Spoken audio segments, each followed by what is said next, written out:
дар вилояти Суғд давоми 6 моҳи соли ҷорӣ 51409 нафар сокинон ба хориҷа сафар карданд ки аз онҳо 8594 нафар зан ва 41815 нафар мард ташкил медиҳанд. Шумори муҳоҷирони меҳнатӣ дар ин давра 44612 нафарро ташкил медиҳад.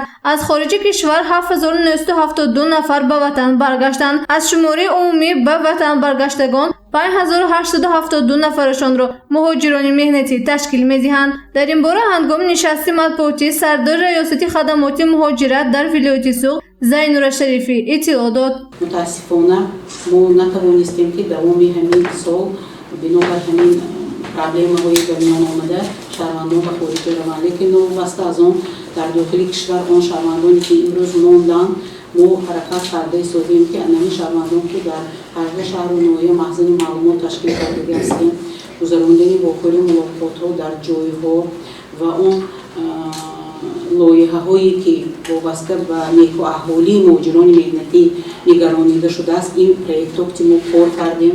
Мерси Копс дар 4 шаҳру ноҳия, ин ноҳияи Дивашкит, ноҳияи Ҷаборусулов, ноҳияи Спитамин ва ноҳияи Бобиҷон Ғафуров намояндагӣ Хелвитас дар вилоят дар ҳамкорӣ бо неҳоли муҳоҷирони меҳнатии шаҳрҳои Истфара, Хониводон корбарӣ кардааст. мо ҳаракат кардастем ки тариқи ана ҳамин лоиҳаҳо бошад кӯмак ба муҳоҷирони меҳнатӣ ба аъзои оилаи онҳо дар ҷойҳо ташкил кунем. Ба раёсати агентии меҳнат ва шуғли аҳолӣ дар вилояти Суғд дар 6 моҳи охир аз тарафи 21951 нафар сокинон муроҷиат пешниҳод гардид. Ба 2357 нафар шаҳрванди бекорӣ дар қайд буда, аз рӯи 32 номгӯи ихтисосот барои касбомӯзӣ роҳхат дода шуд. ҳоло бошад дар қайди мақомоти давлатӣ меҳнат ва шуғли аҳолӣ 8585 нафар сокинони бекор қарор доранд. дар ин давра бо мусоидати корфармоён аз ҷониби мақомоти меҳнат ва шуғли аҳолӣ яъне таваллуди 25 июни соли 2021 дар маҷмӯъ барои боҷои кори таъмин намудани 10345 нафар шаҳрвандон мусоидат карда шуд. 54.7% нақшаи солонаро ташкил медиҳад ва нақша тибқи барномаи давлати мусоидати шуғли аҳолӣ дар маҷмӯъ дар соли 2021 18900 нафар мебошад.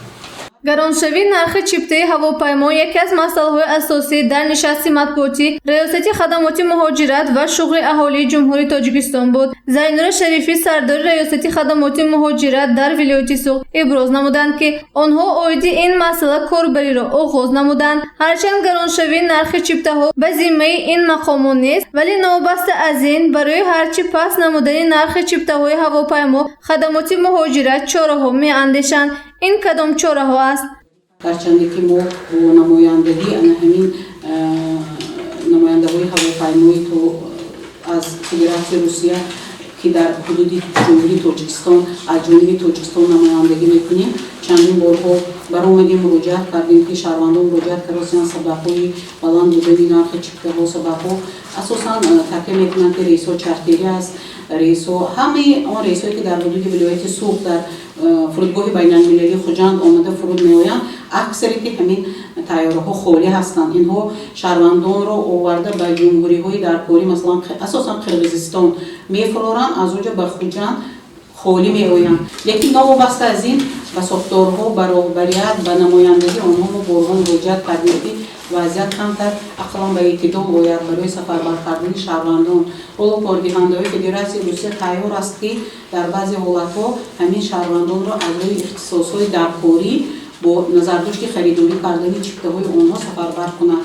беш аз 1 сол мешавад ки аз ҳисоби пандемияи коронавирус сарҳадҳо баста шуда парвози ҳавопаймо қатъ гардида буд. Аз ин сабаб мардум натавонистанд ба муҳоҷирати меҳнатӣ сафар кунанд. Аммо ҳоло бошад бо назардошти қоидаҳои беҳдоштӣ сафарҳо ба кишварҳои хориҷӣ аз нав барқарор шуданд. Аммо нархи чиптаи ҳавопаймо гарон мебошад. маҳз аз ҳисоби гароншавии чипта бештари қувваи корӣ дар дохили кишвар бекор монданд. гузориши Меҳрангези Абдуаҳад ва Юсуф Юнусов барои барномаи иттилоотӣ Хабар.